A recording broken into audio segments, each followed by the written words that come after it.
It is currently 20 to 10 on the 19th of February 2024. It's been exactly a month since my last video, which is pretty bad since I said I'd be posting every single day until I hit my million. But of course I had very important exams that I had to attend to, so unfortunately YouTube being my most disposable task at the moment, I had to let that go to focus up a little bit. But there's one main thing that I learned in the past month, and I think is really, really valuable. And while at the same time it's completely obvious, I think too many people would overlook that in whatever it is that they might be doing. And I'll use a bit of a personal time that this kind of occurred in my own life, just so it makes a little bit more sense. And the main thing is, to put it bluntly, is to be aware of what you're doing and the people that are around you are doing and what their goals are. And even if the people around you, let's say they're doing good things, or let's say they're doing bad things towards you, you can never really account for whether or not they're fully conscious of what they're doing, and it's up to you to get to the point or to decide whether or not they're the type of person that you want to keep in your life. And I guess you say, I mean, I've referenced this before, but it was the previous branding agency that I was trying to do automation services for. It turned out I always knew deep down, but I guess at the time I was bored, and I guess I just wanted to see where it'd go, so I guess it led me to that. But I wouldn't, if I was put back in those shoes, I still would have gone through with it, because I learned, obviously I'm still young, but I think I learned the basic skills of how to read a person to know whether they're genuine or not, or whether they're looking to take advantage of you. Because one of the biggest red flags that I saw, and it kind of concerned me, was, obviously this isn't shading out all these people, but it's just it's just one thing I notice that I'm comparing to the current boutique design agency that I'm working for, and it's a very, very noticeable difference, and it can go unnoticed if you haven't experienced this yourself. And it's that the previous guy, he smoked a lot, he drank a lot, he was out of shape, and he didn't really give the vibes of a person who could control his body, could control what he was doing. And if one can't control their own body, then what makes you think that they can control a business? And I thought that was very interesting, because the current guy that I'm working for, he's very structured, he's very punctual, and he's very honest. And that's the one thing the previous guy lacked. So I think the ability to put yourself in another person's shoes, if you can smell some sort of addiction, I would avoid them.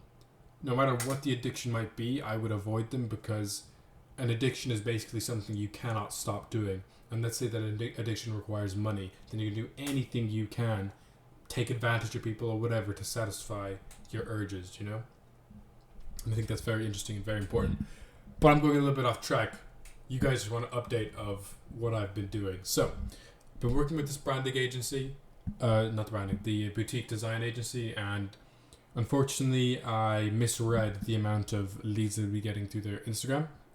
But I thought that since, they started their Instagram in November, and January, after 3-4 months, they grew it to 35,000, and I thought, whoa, they must be getting a load of inquiries, but unfortunately it looks like that was not the case. So currently I'm doing really, really high quality lead generation. It doesn't sound fancy or anything, but they have a really, really good product, and it's I would never really be doing lead gen, because I think it's technically a waste of time, and most of the time it's for a shitty product. But they have a really good product, and I am happy to do this.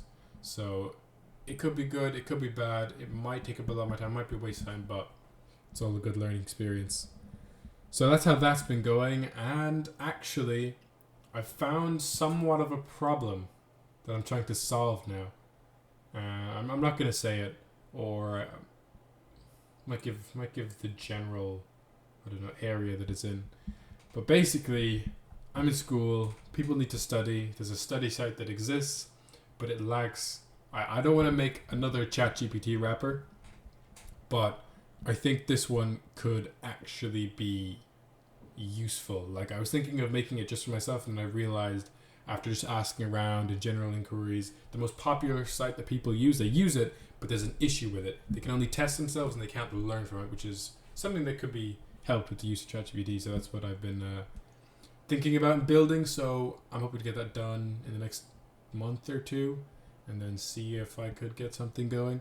Because the end goal of doing that is so, okay, this is a little, it's not sketch, it's not evil, and for legal reasons I probably shouldn't mention it fully, but basically I'm creating this product, and this product is similar to another one, and this similar one holds a what's the word, not a patent,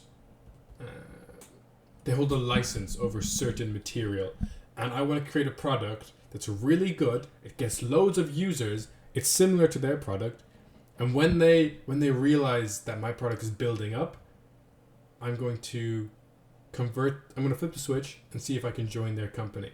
Because at my age, if a 17-year-old software engineer joined their company and implemented a feature, this is going to be an amazing story to tell. And like you could just say, not my end goal, but something that'd be nice would be to go and network with companies or just people in general in San Francisco. But I really need to show like exceptional talent and, I don't know, just exceptional abilities or something that makes people think, oh, he's a unicorn, or something like that, that someone would go through the effort of getting me there, or I would go there myself and they'd be worth sponsoring me to work there, you know.